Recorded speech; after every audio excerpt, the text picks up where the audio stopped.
Om Namo Bhagavate Vasudevaya. Om Namo Bhagavate Vasudevaya. Om Namo Bhagavate Vasudevaya. Srimad Bhagavatam Canto 3, Chapter 2, Text 5, Translation and Commentary by His Divine Grace Srila A.C. Bhaktivedanta Swami Prabhupada. Pulaka Uddhava Sarava Angaha Munchan Milat Drisha Shuchaha Purna Arthaha Lakshitaha Tena Sneha Prasara Samplutaha Pulakod Bhinna Saravango Munchan Miladrisha Shuchaha Purnartho Lakshitastena Sneha Prasara Samplutaha Pulakod Bhinna Saravango Munchan Miladrisha Shuchaha Purnartho Lakshitastena Sneha Prasara Samplutaha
Ladies,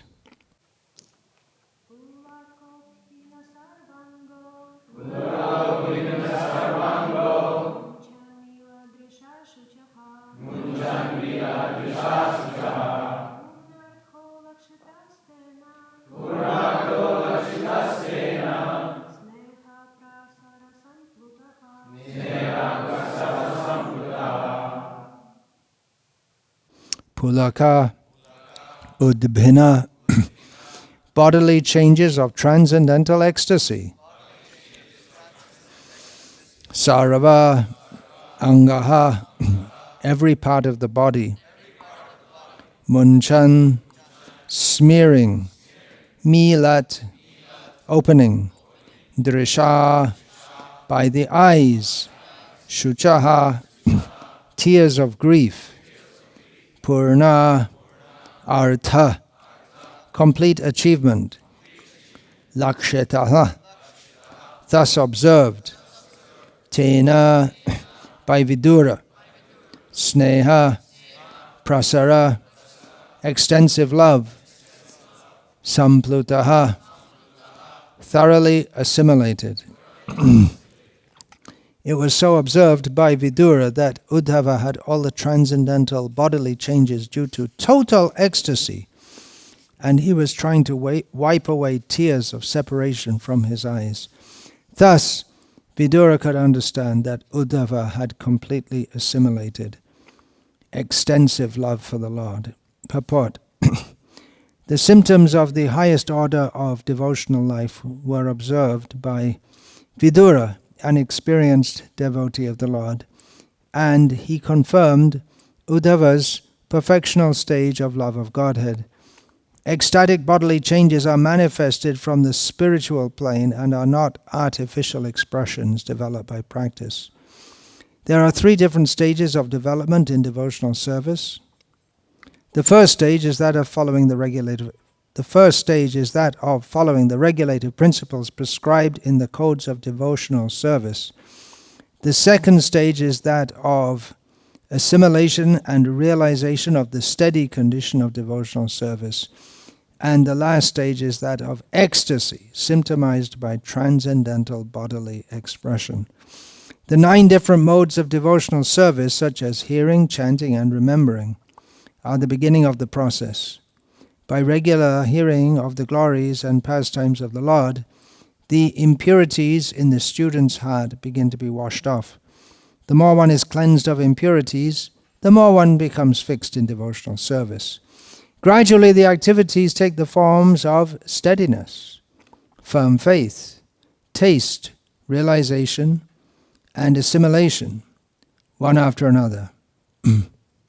These different stages of gradual development increase love of God to the highest stage, and in the highest stage there are still more symptoms such as affection, anger, and attachment, gradually rising in exceptional cases to the Mahabhava stage, which is generally not possible for the living entities. All these were manifested by Lord Sri Chaitanya Mahaprabhu, the personification of love of God. In the Bhakti Rasamrita Sindhu by Srila Rupa Goswami, the chief disciple of Lord Sri Chaitanya Mahaprabhu, these transcendental symptoms displayed by pure devotees like Uddhava are systematically described. We have written a summary study of Bhakti Rasamrita Sindhu entitled The Nectar of Devotion, and one may consult this book for more detailed information on the science of devotional service. Om Ajnanatimirandhasya Jnananjana Shalakaya Chakshurinmilitam Yena Tasmai Shri Gurave Namaha. Nama Shreshtham Manum Api Shachiputram Atra Swarupam Rupam Tasyagrajam Urupuring Maturim Goshtavartim Radha Kundam Girivaramaho Radhika Matavasham Prapto Yasya Pratita Kripaya Shri Gurum Tamnatosmi Vandeham Shri Guru Shri Ataf Padakamalam Shri Gurun Vaishnavangscha Shri Rupam Sagrajatam Sahagana Raghunathan Vitam Tam Sajivam Sadvaitam Savadhutam Parijana Sahitam Krishna Chaitanya Devam Shri Radha Krishna Padan Sahagana Lalita Shri Vishakhan Vitamscha Guru Vaishnav Bhagavan Tina Smarane Hoy Bigna Binashan Anayashe Hoy Nijavan Chita Puran Hare Krishna, Krishna Krishna, Hare Hare, Hare Rama, Rama Rama, Hare Hare.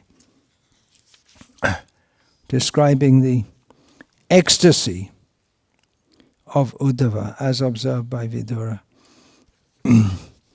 Now we're all used to this concept, but it will be surprising for those who are new in devotional service to hear that his ecstasy was in his pain, shuchaha, tears of grief. Pain is the greatest ecstasy.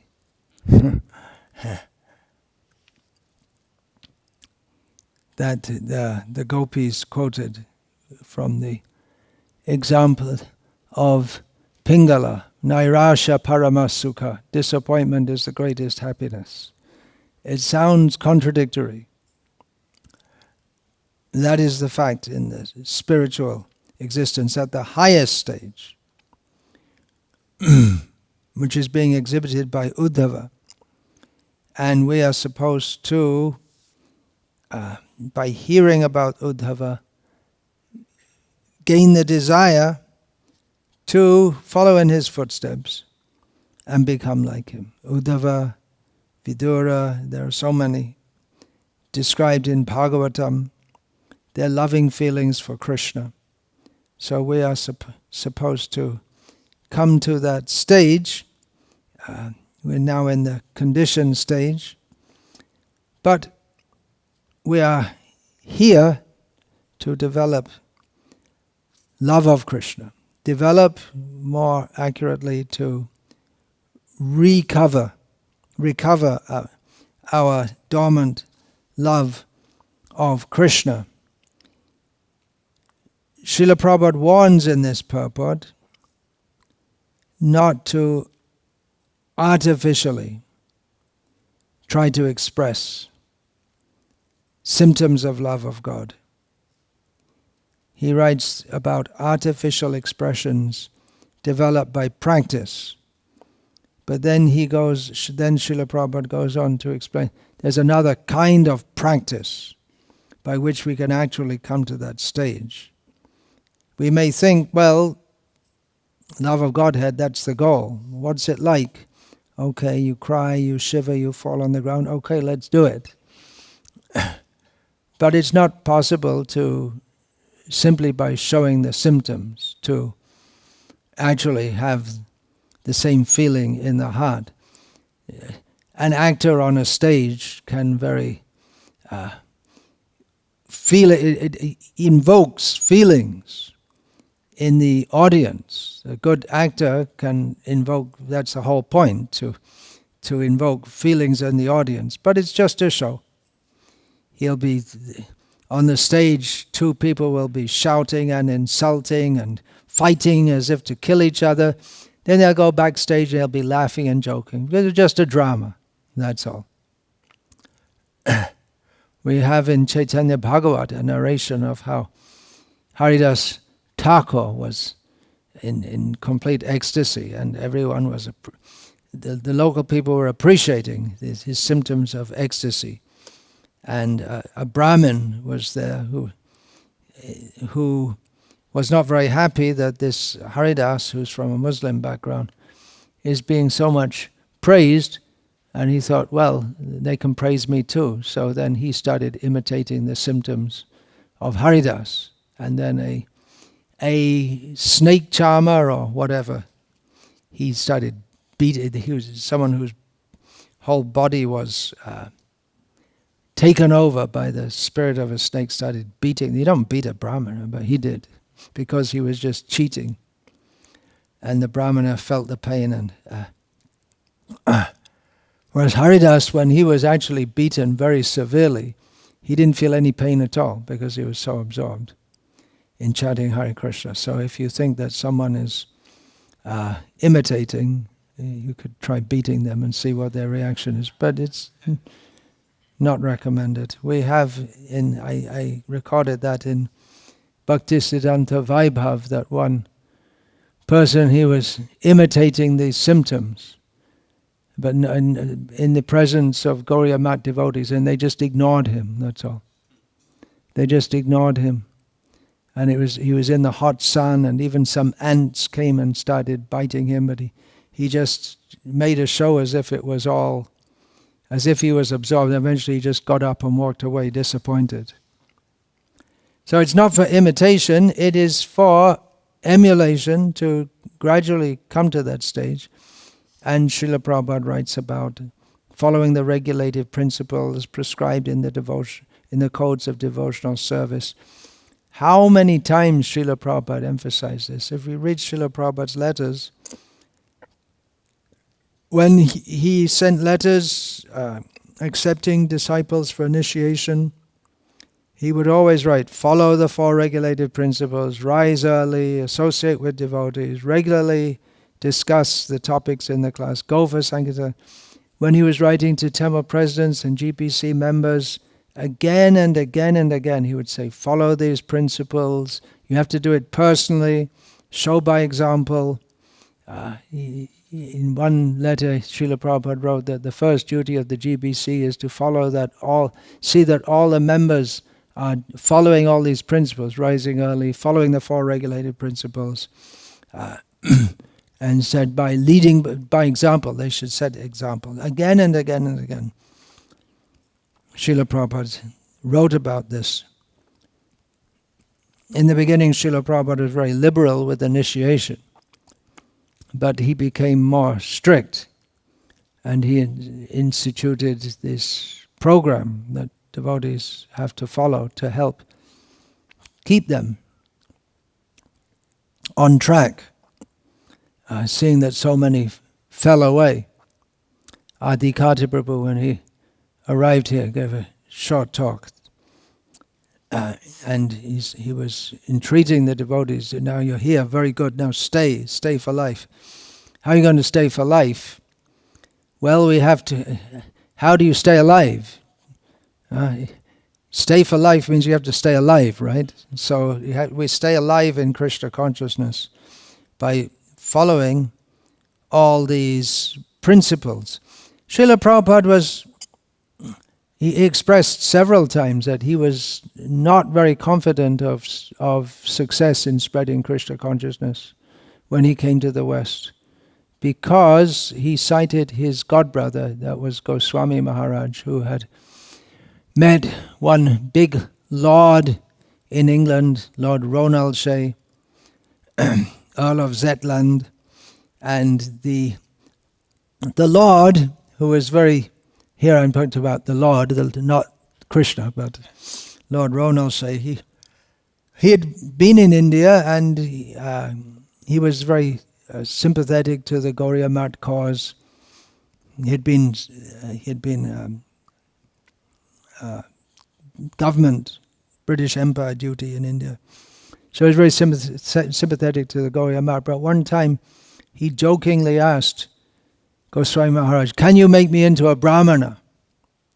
A Brahmana is very high status in society at that time in India. And Goswami Maharaj said, yes. All you have to do is no meat eating, no gambling, no illicit sex, no intoxication. And Lord Roran says that's impossible. This is our whole life. So Srila Prabhupada said, I wasn't very hopeful that I could have success, but let me try anyway. Sometimes he said, well, when he made that poem, what is that? I'm just trying to think of the words.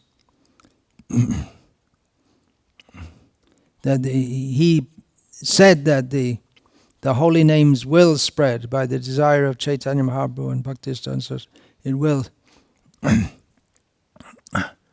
will spread. But it seems that he wasn't fully confident that it would be through himself, that it would happen with himself. That's what I surmise from his various statements. Because he didn't think the Westerners could follow these 4 regulative principles. After some time, around 1968, Srila Prabhupada instituted the morning program. In Los Angeles, prior to that, devotees had been going out every night till about 1 o'clock in the morning on Harinam, because so many people come. And they would come for enjoyment. They go out on Hollywood Boulevard, I guess, whatever it is. And they'd come back late and get up late. There was no concept of rising early, and then Srila Prabhupada instituted 4:30 in the morning Mangalati. It was a big shift. And then regular Bhagavatam class, japa period, otherwise just you have to chant your 16 rounds within 24 hours. So it was a big shift, and he instituted deity worship. And this was for helping devotees to remain steady in Krishna consciousness and to regularly progress. And in those letters, Srila Prabhupada would often write, if you just follow these principles throughout your life, you can become a fully pure devotee and go back to Godhead in this very life. So this stage is to be attained. That's the whole purpose of why of course we may say we're here for preaching, but heal thyself. In one letter, Srila Prabhupada gave a whole letter about how we should be preaching, giving Krishna consciousness to others, and he ended the letter by saying, but the highest realization is to save yourself. First of all, save yourself. We're going out saving the world, but we have to keep ourselves strong also. So this program is there, and Srila Prabhupada insisted on that, and he would speak daily on the philosophy of Krishna consciousness. And sometimes devotees say that, well, some kind of devotees say that, well, Srila Prabhupada, he just spoke very basic things, and we have to go above. Yes, we do. We have to go up and up and up and up. But at the same time, we have to see that we need the basic food also, basic spiritual sustenance. We have to hear again and again and again that we are the eternal servants of Krishna. We are meant for serving Krishna because we have deeply rooted in our hearts since time immemorial the spirit of enmity to Krishna. So we have to hear again and again and again that we're simply meant to be servants. We have to follow the regulative principles. And Srila Prabhupada would speak the philosophy. He had a great ambition to deliver everyone back to Godhead, to change the world. Everyone should be like Uddhava. Change the world, that everyone would be Krishna conscious. So the whole mode of living, the whole attitude of how we see the world, Srila Prabhupada wanted to replace that. Attitude of how we see the world, we're indoctrinated in the schools and by the whole society around us and by the TV, now it's the internet.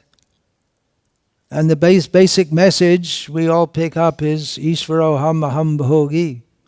We're all here to lord it over the world and enjoy it. This ecstasy of Uddhava, the basis of that is his knowing and completely identifying himself as a servant of Krishna. It's not artificial. We may think, yes, Krishna is very beautiful, everything about Krishna consciousness is very sweet, but the spirit of service is the entrance into love of Krishna. Definitely Krishna is all attractive, so everyone will be attracted to Krishna. And Srila Prabhupada wanted beautiful temples, beautiful deity worship, so that everyone, even without any background of Krishna consciousness, unless they're demoniac, they will be, unless they're very demoniac, simply by seeing the beautiful form of Krishna, they'll be attracted. Srila Prabhupada especially emphasized that in India. I'm told that Western people have an allergy to deities, so they can't relate to it whatsoever. Maybe. I don't know. I see in the Catholic culture, they have a very similar thing. In Italy, for instance, they'll take around what they call statues of our, what is it called? Our Lady, with garlands on, and they'll have the frankincense, and they'll be singing songs, and Protestant culture is maybe, they're anti, and their churches are plain and dull, and They're anti idols, and they're anti pretty much everything except making a lot of money. The Protestant ethic is very materialistic. Make money. If you make money, it's a sign that God loves you. But I'm not sure that Westerners are all turned off by deity worship. Is that another myth that's been propagated? I don't see that people. How many are even coming to our temples anyway? But the point is, we're steeped in our own cultural moorings, and we think that the way I think, which is the way everyone around me thinks, must be right. Right? If you're born in a place where everyone thinks they have the same basic worldview, then you think that must be right. And it's reinforced in the school that there was a big bang, and then there were lots of little bubbles, and out of the bubbles came some life forms, and they gradually formed into aquatic animals in the sea, which was just the right temperature, and they got onto the land, and then they gradually became Americans, so humans. So that's the story, and everyone believes it, because everyone believes it. It must be right if everyone believes it. And if someone comes along and says, hey, wait a minute, that doesn't seem right, and there's evidence that is wrong, then you become a fool and reject it. So Srila Prabhupada, in getting the devotees to follow the four regulative principles, that's not easy. But to get devotees to change their whole mindset. I had a great education in the 1980s in Bangladesh, most educational time of my life. In a worldly sense, of course, when I came to Srila Prabhupada's lotus feet and started reading his books and hearing their philosophy, that's Tanmanye adhitam uttamam. This is the topmost learning, as Prahlad told Hiranyakashipu. But prior to that, I'd been in India for some time, but really in Bangladesh I had to be out in the villages among so many uneducated people. And I got an education that the way I thought as a Britisher is not intrinsically. I didn't even know I was thinking as a Britisher. I was thinking as a devotee, but how much my conditioning was there. It was a painful re-education that people can live with in different culture, different outlook. But actually, that's what we want to do. We want to change it. Change the world means change the whole outlook on life. That we're living this life. It's one of many lives. It's not the only life.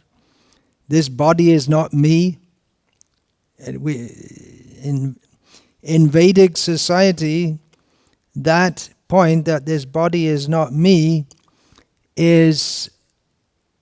it's there, but it has to be reinforced. Otherwise, the strong tendency is to think, I am this body. We see even Arjuna, Krishna spoke to him in the beginning of Bhagavad Gita, telling him, we're not the body. It wasn't the first time Arjuna heard it. He's a cultured Kshatriya, and especially being with Yudhishthira in the forest, especially during that time, Yudhishthira was actually quite happy in one sense, because he had time to discuss with all the rishis, and they'd be speaking spiritual knowledge day and night for years. So it wasn't anything new for Arjuna. But Krishna was reinforcing that. Otherwise, the tendency is to lament, even knowing what is correct. We lament for the body. We have in the beginning of the 7th canto, Yamaraj. Actually, it's Hiranyakashipu telling a story about Yamaraj, who went in the form of a child when the king of Ushina was killed in battle, and all the wives of the king and all the ministers and citizens, they were all lamenting that he's passed away, and what will we do without you? And Yamaraj, in the form of a child, came and gave them spiritual instruction. Now, they must have known theoretically that this body is just another body that has died and the soul has gone on. But Yamaraj had to say that, had to tell them. And then they accepted it. Oh, okay. They didn't have to be educated, the whole thing right from the... They knew it, but the tendency is to forget. So it has to be reinforced again and again and again and again so that we can fully imbibe. Here it's stated, Sneha prasara samplutaha, extensive love thoroughly assimilated. That was observed by Vidura in the personality of Uddhava. We have to thoroughly assimilate the message of Bhagavatam as received in the parampara from Srila Prabhupada, and there's a process to do that. We want to go back to Godhead. The example is given, Kshurasya dhara nishita duratyaya. It's like a razor's edge. Durgang patas tat kavayo vadanti. Well, first of all, we should understand what a great opportunity it is. Utishtata, jagrata, prapya, virang nibodhata. Get up, wake up, become aware of the great opportunity that we have in human life. Then, kshurasya dhara nishita duratyaya durgang patastat kavayo vadanti. It's a great opportunity in human life. At the same time, it's like a razor's edge, a difficult path to traverse. So the razor's edge that can be given, that understanding, one way of understanding it's a very fine path. We have to go out of this material world up to Krishna. I always wondered with the moon shots, how you're going to shoot a big firework, these rockets, so precisely that they're going to go to the moon. Because, of course, there may be calibration as you go, but it has to be really precise, because just like if I had a gun and I want to shoot that bell there, you have to be a pretty good shot just to get it exactly right. If you're not exactly correct, then you're going to miss. So if we're talking about shooting from Cape Canaveral, Cape Kennedy, all the way up to the moon, which is supposed to be 220,000 miles away, I think, according to their statement, it's got to be absolutely correct. If it's 0.0001 of a degree off, you're going to miss, right? So we're aiming to go back to Godhead. We have to be on the right path. We may have a general idea. Okay, there's the moon. Okay, shoot your firework that way, but it has to be absolutely in line from the start.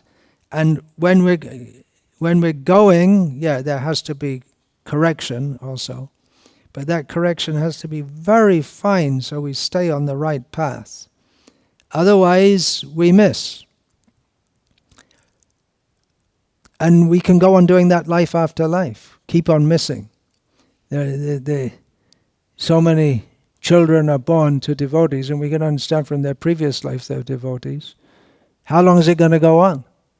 Then again, they're going to be devotees, and they're going to be chanting Hare Krishna, and they're going to have their tattoos and their and their muscles, and they're going to get born again, and again, chanting Hare Krishna all their life, they're going to get born again in a devotee family, and again, same story. How long will it go on like this?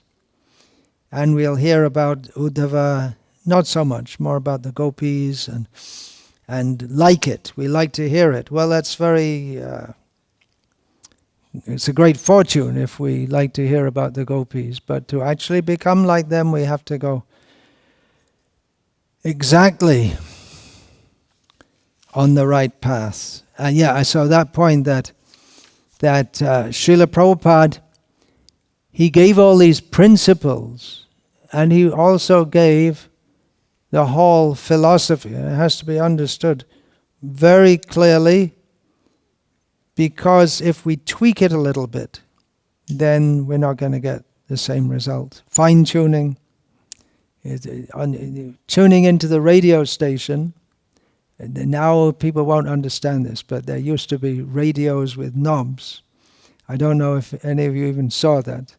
And you're trying to get the radio station, and just it has to be exactly right to pick it up. And if the dial is not exactly in the right position, then you get some other station, or you miss it. And some of them it's very, very fine. Those radio stations which are far away or don't have a strong signal.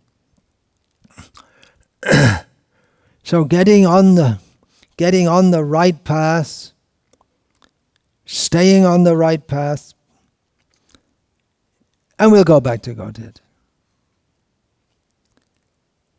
But if there's a little tweaking, then we won't, that's all. The tendency is to tweak. The tendency is to try to make things a little easier for everyone.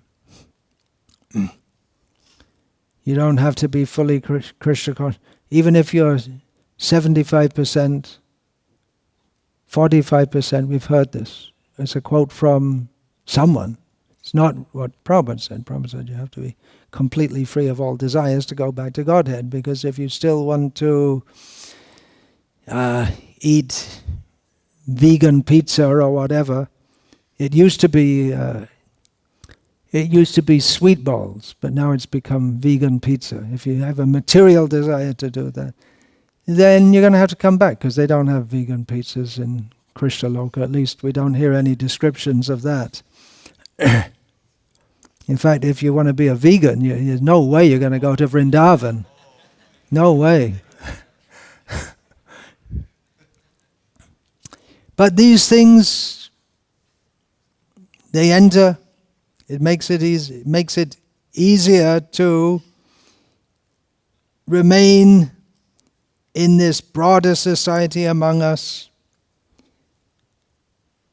But we don't want to remain in this broader society among us. If we're going to be Krishna conscious, it's declaring war against the material energy, and it's walking on the less trodden path, which is a phrase I learned from Kundali Prabhu, quoting Eric Fromm, who, if you haven't heard of, you're fortunate. Another atheist ideologue. Take the less trodden path. But we're doing that. We're taking a path. It's different to that of the karmis. Their ideas we should understand. They're wrong. Even when they talk about the right things, they're wrong. They talk about love and compassion, but they're wrong, because their love and compassion means how to lovingly and compassionately keep people in material existence. And with the best intent, they'll tell you, don't be Krishna conscious. Because they really want the best for you. With all my heart, I'm telling you, just don't do this. Or they may not say it directly, but in an indirect way. They got the wrong idea. So their love and compassion, it's not only not love and compassion, but it's the opposite to love and compassion. Because if it drags us away from Krishna. So we have to be very careful. Razor's edge. Razor also. If we're shaving and we're not careful, then we get cut. Razor is very useful for taking out the stubble, the unwanted, the anarthas, but if we're not careful, we'll harm ourselves also. So sadhu savdhan, be careful. Let us hear about Uddhava, as Srila Prabhupada has recommended in this purport. We can consult Bhakti Rasamrita Sindhu. It's a book full of all the bliss and the nectar of love of Krishna, but it starts off with defining what is pure devotional service, why pure devotional service should be taken up, how it should be taken up, and warns against artificial practice of Krishna consciousness. So a very important book. Bhakti Rasamrita Sindhu, Srila Prabhupada summarized it in The Nectar of Devotion. Hare Krishna, any questions or comments, please? You can distribute this book also. You're doing that, Nectar of Devotion. Hare Krishna Maharaj. So if someone's really bad at shaving, they might conclude that it's better to just grow out your beard rather than use the razor. If someone's bad at shaving, better grow a beard. Yeah? Then go to hell. Or you can learn to shave properly. Or actually, the Vedic system is that you don't shave yourself anyway. The barber shaves you. This self-shaving is invented by Wilkinson Sword and these companies. Otherwise, no one shaved themselves, even in the West. No, they would get shaved. They wouldn't shave themselves. That's the point. We always see pictures of the 6 Goswamis and the associates of Chaitanya Mahaprabhu all as if they're clean shaved, but most of the time they wouldn't be, because you shave once a month is the standard. Unless you have a beard. It's also acceptable to have a beard. Yeah, in the beginning, Srila Prabhupada said you either shave regularly or never shave. And just go on and on and on. And we see sadhus, they have beards, but then it's all tangled up like that. But then later Srila Prabhupada said that it should be regularly shaved at least once a month. So it's better to try in devotional service than...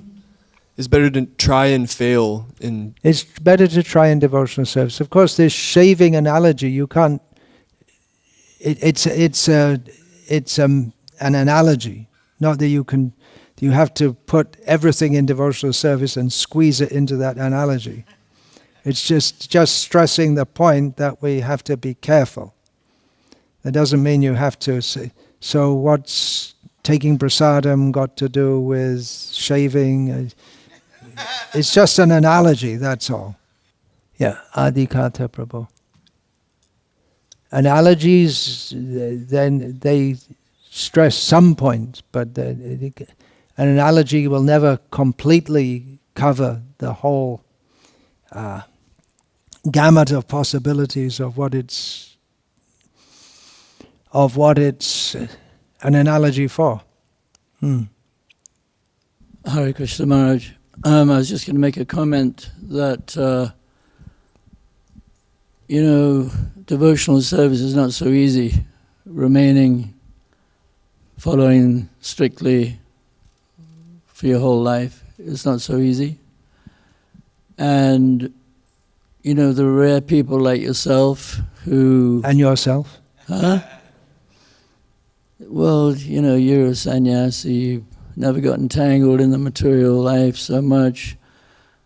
So, not many people are going to be like that. So... But still we should preach it. Yeah, no, we can't preach that everybody should be a sannyasi. No, but still we should preach what is the ideal. Oh yeah, of course, yeah. But we have to... But ideal is, excuse me interrupting point by point, but ideal doesn't necessarily have to be a sannyasi, but it's the spirit of wanting to serve Krishna.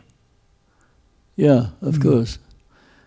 But even if people are sometimes engaged in sense gratification, still, by the process of devotion, because everybody, even, grihastas, they may enjoy a little bit of material enjoyment. But it doesn't mean that, they should give up trying to follow as much as they can, because basically if they follow as much as they possibly can and they're very sincere, then Krishna will bring them to the highest platform. So they'll grow out of whatever attachments they have. But it takes time, and people need to be aware, that if you want to be successful, you have to be very determined, because, there's a lot of attractions in the material world, and, even if you deviate just a little bit, you should never give up. You should keep chanting 16 rounds a day, keep going to the morning program, keep hearing the philosophy, etc. So even if, like we see examples in the Bhagavatam of great kings who have an attraction for material enjoyment, but they got over it and they became purified and became great devotees. So I think, I'm agreeing with you, we should follow strictly, but at the same time, not everybody can immediately give up sense gratification, and therefore, we have, as well as I do, we have varnashram, and, we need to have our farm communities, get people away from the cities to live more natural lives, and so they can follow better, because as we know, when people get married, they have to get a job, they have to make money, therefore they can't follow so strictly. So therefore, Prabhupada wanted the farm communities so that people didn't have to get a job, they could live simply, they could grow their own food, right? Yeah. I have my farm. I'm fully into that. Let's have farms for devotees. I have my farm, and I'm not a farmer at all. I just believe in it. But I have a simple life. We milk the cows. We're healthy. We get nice yogurt and paneer, and I've got a lot of different fruit trees, and it's so nice being out in nature. But for the devotees that can't live in a city preaching all the time or going on book distribution all the time, it's more of a gradual process. But at the same time, we have to follow strictly, like you said. All the letters Prabhupada wrote about devotees. Keep following the relative principles, get up early, chant your rounds, all that. Yeah. But not everybody's going to be a pure devotee immediately. It may take more than one life. Yeah, so you preach like that, and I'll preach the way I'm preaching. Okay. And that way we should preach very sympathetically. Do the best you can in your situation. But you also need someone to come around time to time and give you a nudge also, or a jolt. Because otherwise what happens if you say, well, we'll just follow at the level we can, and then automatically you'll become purified. It's not just automatic. We have to be reminded that there is some standard, that some ideal that we have to come to if we're going to go back to Godhead. So that has to be preached also. And the Varnashram system is Grihastha, then Vanaprastha, and for some, sannyas also. So it's not just automatic. I see, or I'm told about some older devotees. They may be even 80 years old, and they're getting married again. It's just, I don't know. In the West, they may just think that's normal, but in India, that would be good. Even among karmis, at least the Hindus.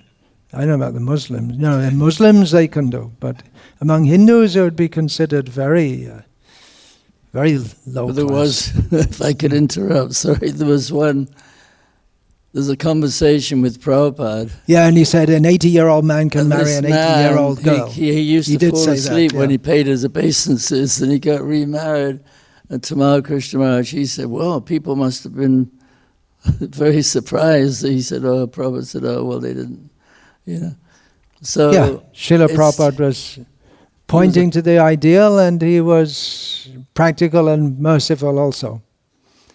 But we should look, my point is we should always look to the ideal, because if we look and say, well, Prabhupada was very liberal, and he allowed this and he allowed that, and we take the allowance as the standard, that's a misunderstanding, and then we won't ever get to the ideal.